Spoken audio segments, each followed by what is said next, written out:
esta semana, marcada sin duda por el anuncio de que el confinamiento terminaría dentro ahora 10 días, pero, como dijo ayer el presidente Vizcarra, que se mantendrían restricciones porque no se trata desde que el lunes 27 todo esté bien y podamos prescindir de medidas de prudencia sumamente necesarias, como el uso de la mascarilla que continuará, como el lavado sistemático de manos que se promoverá y la distancia entre personas, Patricia. Además, recordemos, Ricardo, Fernando, que las personas no crean que el 27 van a salir corriendo todas de casa al mismo tiempo. Entendemos que va a haber mucha ansiedad por salir, pero se van a dar pautas muy precisas porque de nada habrá servido toda esta cuarentena para que después nos estemos amontonando nuevamente, ¿no?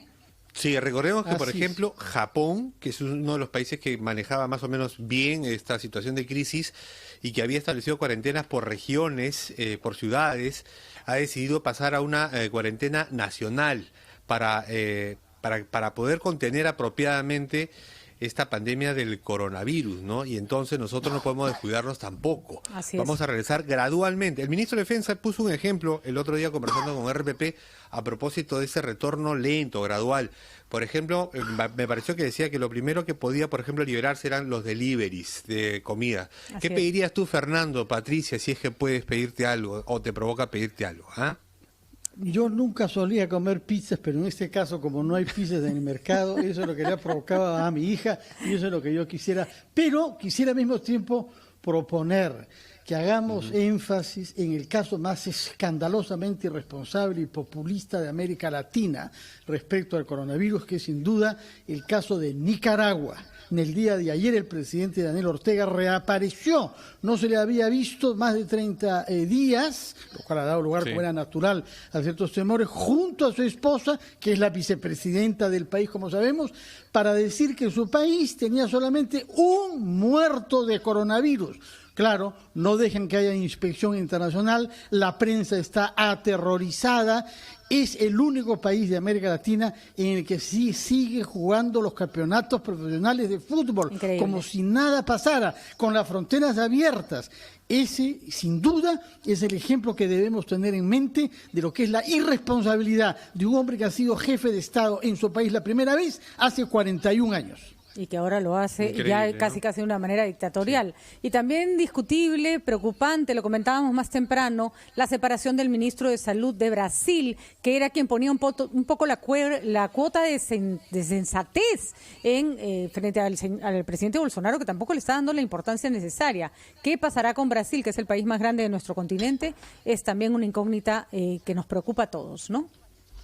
Absolutamente. Sí. Estas son la prueba del coronavirus es también una prueba de liderazgos, ¿no? A nivel mundial. Se están viendo las diferencias entre quienes saben manejar la situación o dan tranquilidad a su población y quienes no. Pero vamos a hablar primero con el ingeniero Ricardo Márquez. Él es presidente de la Sociedad Nacional de Industrias. Y, por supuesto, hay una enorme preocupación en el sector sobre cómo se va a manejar la reactivación económica. Ingeniero Márquez, muy buenos días. Gracias por estar con nosotros. Buenos días, Patricia.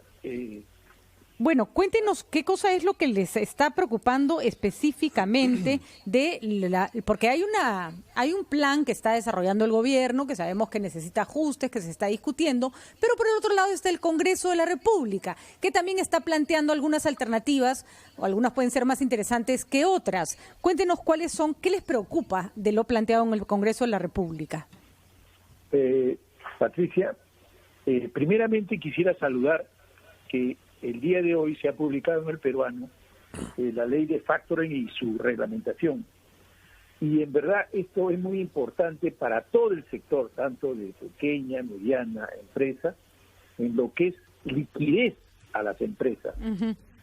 Usted vende un producto y entonces tiene una factura, y esa factura, ¿no?, usted tenía que esperar a que la otra parte diera el ok para usted hacerlo factoring. Pero ahora, a los 8 días, usted puede agarrar y conseguir el cash que usted necesita para seguir trabajando. Eso es dar liquidez al sistema. Y poner liquidez y poner plata en el mercado, que es lo que está buscando el gobierno. Exactamente. Y esa era plata que estaba en el mercado. Y entonces yo creo que eso es muy importante resaltar, porque eso va a ayudar. También estamos totalmente de acuerdo con la posición del Banco Central de Reserva, que va a emitir para los 30.000 millones subastas para los bancos que cobren lo mínimo de tasas de interés, que estamos hablando más o menos van a salir al 2%, más el 1% que costaría. Estamos hablando de intereses para cobrarle a las empresas del 3.5, y eso nunca ha sucedido en el Perú. Si usted mira lo que ha sucedido en intereses en el Perú, para el sector productivo, para el sector económico, comercial y otros, nunca ha habido esa tasa de interés. Entonces, ¿qué estamos viendo? Que si bien es cierto, estamos pasando por algo que es un problema internacional y nacional, el Perú comienza a mirarse y comienza a hacer unos cambios que a la larga van a ser positivos para el crecimiento de nuestra economía. Y yendo ya a lo que hablábamos inicialmente, nosotros consideramos que la suspensión perfecta de labores, tal como está planteada hoy, significa un apoyo grande y crucial para las microempresas, que representan el 99% de las empresas del país. Se encuentran sectores críticos que precisan de esta medida para seguir operando mientras se ajuste la demanda y la economía en su conjunto. Y precisamente aquí es que el gobierno ha reconocido de que en la pequeña empresa se le da a cada trabajador 760 soles, y eso es muy importante.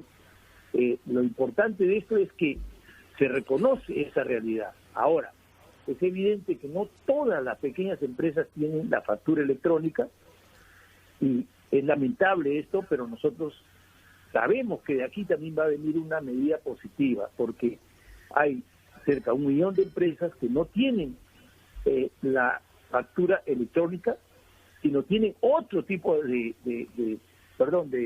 planilla, ¿no?, que no es legal. Y nosotros hemos discutido con ellos de que tendremos que hacer una propuesta, porque el hecho de no tener planilla electrónica no les permite que ellos puedan ir al subsidio. Pero este es un tema que ya va a venir poco a poco. Uh-huh. Ahora, algo muy importante, ¿no? Nosotros estamos preocupados de que en el Congreso se comience a debatir este tema, y queremos decirle que estamos, el sector productivo y comercial, de acuerdo con la dirección que se ha dado el gobierno, y de repente por ahí la dosis, nosotros trabajamos con el gobierno para ver la dosis de cómo se aplican estos, pero de que esto de acá es vital para lo que es la reactivación y para lo que buscamos, ¿no?, de volver a trabajar. Es muy importante esto, porque como ha dicho el gobierno, ya en 10, 11 días vamos a volver a trabajar, pero yo quiero recordarle a la población algo, ¿no? Hay 180.000 personas trabajando hoy día en la industria, en sectores de alimentos, en sectores medicinas y en sector de limpieza. Y no hemos escuchado de que haya habido tanto problema. Es que nosotros en la industria tenemos ya protocolos de cuál se protege a los trabajadores. Es muy importante esto, porque nosotros también le decimos al gobierno que nuestro sector tiene que entrar poco a poco. Y en ese sentido hemos propuesto al gobierno de cómo podemos nosotros como industria entrar a trabajar. Déjenme pasar a algo muy importante, que es el mercado. Cuando regresemos nosotros, el mercado va a estar disminuido, porque es evidente que las personas no han recibido ingresos. Y entonces nosotros decimos, y ahí sí hacemos una invocación a la población, a que compren productos que han sido fabricados en el Perú. Estábamos conversando el otro día con el señor Salazar, que era también expresidente de la Sociedad Nacional de Industrias, y por supuesto que no es el mejor momento para poner medidas proteccionistas, que hemos visto además en otros momentos que no han dado resultado.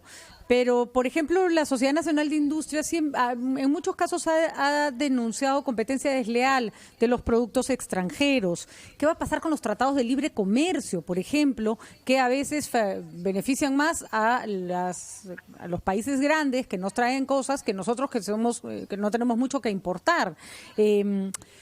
Efectivamente, Consume Peruano podría ser una gran campaña hasta que esto se libere, pero ¿cómo la gente va a querer consumir peruano, pero también va a buscarlo más económico, por obvias razones? Vamos a una pausa, señor Márquez, y queremos que nos cuente un poco cuál es la perspectiva de este ángulo, de esta situación desde la Sociedad Nacional de Industrias. Vamos a una pausa y regresamos.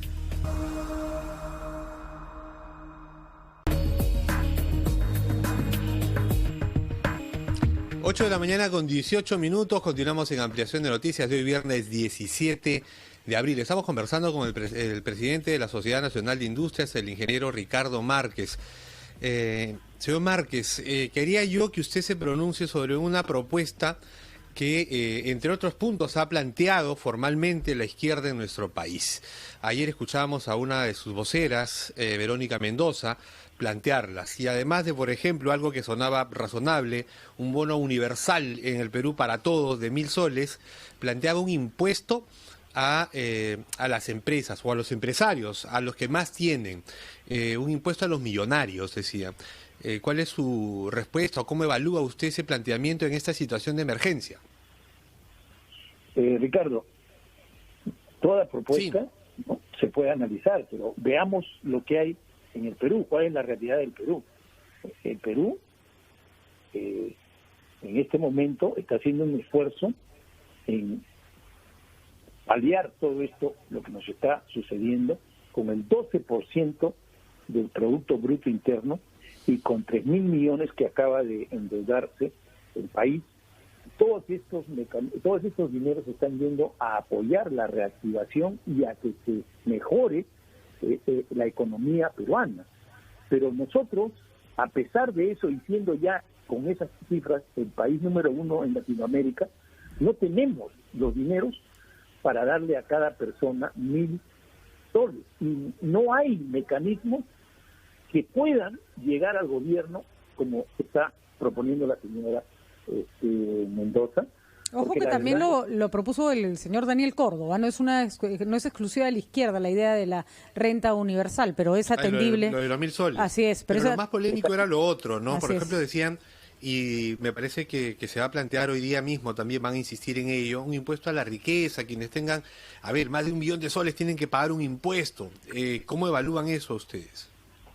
Mire, Daniel, que lo conozco bien, sabe, ¿no? Y él no sé si estará al tanto, el 2013 fue la última vez que se hizo un censo donde se podía ver casa a casa quién era qué en cada casa, y de esa manera sí se podía llegar. Hoy el gobierno está haciendo un censo en los lugares más críticos de Lima y de las ciudades para poder llegar a esa gente. O sea, el problema de llegar a la gente más pobre es realmente algo que viene ya de años atrás, ¿ok? Pero bueno, vamos ahora al tema de este impuesto. En el Perú hay 10.000 empresas grandes que pagan el 80% de los ingresos, ¿ok? Y después prácticamente el 95-96% pagan solo el 20% de los ingresos, ¿ok? Esa es la realidad nuestra, ¿entiende? Y volviendo o sea, ya hay un impuesto que se paga. Por supuesto, o sea, miren, y nosotros deberíamos de aspirar a como país que hayan no 10.000 empresas grandes, deberíamos aspirar que hayan 50.000 empresas grandes. Pero me parece que la propuesta va más bien a las personas, a los millonarios. Recordemos, y cada uno es absolutamente libre de hacer con su dinero lo que mejor le parezca, pero acaba de trascender una noticia de que un peruano ha comprado un departamento por $27 millones en Nueva York. Y hay impuesto a la riqueza excesiva, digamos, o la riqueza, no creo que haya riqueza excesiva, pero a la riqueza que es mayoritaria de las personas en muchos países del mundo. O sea, no es una idea tan descabellada en todo caso. Por supuesto que se puede plantear la discusión, pero Patricia, el que tiene más puede pagar más, ¿no? Yo estoy de acuerdo contigo. Creo que esto se puede discutir, no es nada nuevo. Ustedes recuerden que hace muchos años, cuando los precios de los minerales subieron, hubieron propuestas de hacer un nuevo impuesto y terminaron terminaron en una manera que en este caso se podría pues discutir y hablar. De acuerdo. Lo que sí me da mucha pena es que en el New York Post, que es donde ha salido esa noticia, diga familia peruana compra 5 departamentos, y eso de ahí sí que en verdad no es nada bueno para la salud de lo que estamos viviendo. Por tanto, yo creo que, como les vuelvo a repetir, así como se hizo cuando se pagaba, cuando las minas recibían más fondos y más utilidades, hubieron propuestas y hubo un arreglo, ¿no? Estoy hablando de hace más o menos... Sí, recordamos. ¿No? Entonces, bueno, en este caso se podría ver este tema, ¿no? Así es, buscar alguna señor Márquez. Señor Márquez, el New York Post hace saber también que esa compra ha sido posible a partir de paraísos fiscales, es decir, no solamente se trata de grandes fortunas, sino de evasores de impuestos, que es lo verdaderamente grave. Quería preguntarle sobre 2 cosas sobre las que se ha pronunciado usted, o quizás hasta 3. El programa Reactiva, por una parte, pero usted ha tenido algunas críticas contra iniciativas de la parlamentaria Carolina Lizárraga, a propósito de la convocatoria a 2 ministras en las actuales circunstancias. Y el otro tema que usted como industrial puede conocer mejor que nadie es el dato que ha aparecido: casi la mitad de las familias peruanas no cuentan con refrigeradores, que es el producto industrial por excelencia, y eso causa que tengan que salir a comprar todos los días, puesto que no pueden almacenar comida en sus casas. La causa de esta realidad, se dice, son las tasas de interés practicadas por los bancos para hacer créditos de ese tipo, porque uno termina pagando al banco más que el valor de la refrigeradora. ¿Qué podemos hacer frente a un tema concreto como ese? Luego hablaremos sobre Reactiva y sobre el tema parlamentario. Ingeniero Márquez. Bueno, empecemos por la última parte. Es correcto lo que usted dice, ¿no?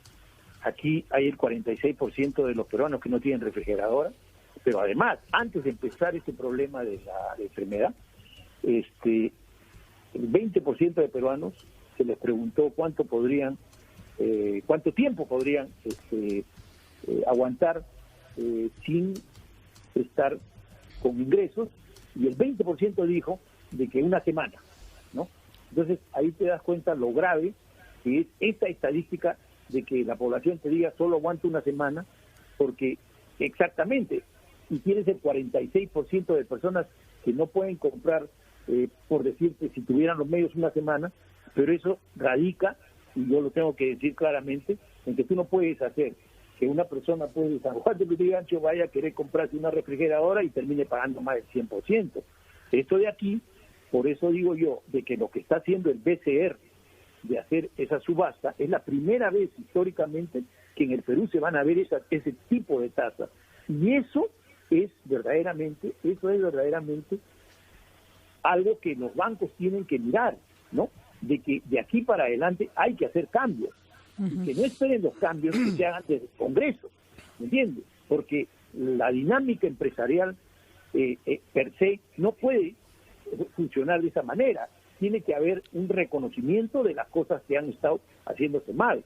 Yo estoy segurísimo que esa es la razón por la cual las personas no pueden tener esta refrigeradora, que es básico, ¿no? Ahora, también recordemos, y esto me gusta hacer el apunte solo para interrumpir un poquito la pregunta de Fernando, que se criticó de manera creo que un poco ligera que muchas de esas casas no tenían refrigerador, pero sí tenían televisor.